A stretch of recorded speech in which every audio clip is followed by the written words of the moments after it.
Got a 395.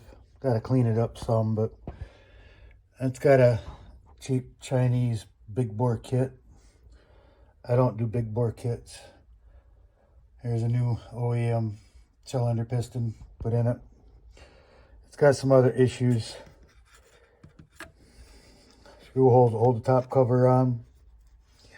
That's why I don't like captive screws, because the screw doesn't fall out and fall away.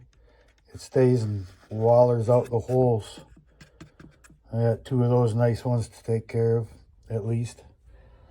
So yeah, I don't do aftermarket parts, guys.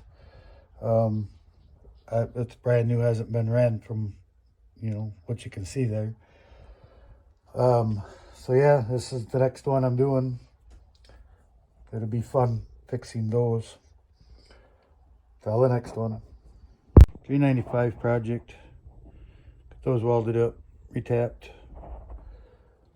With a helicoil in this one. I'm sure I'll find some more. This is the new piston, stock piston. But yeah, that was fun to weld. But they're welded up. Be good for a while. That's why I don't like those trap screws.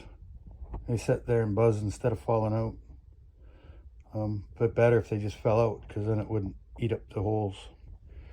But that's what it is. Till the next one.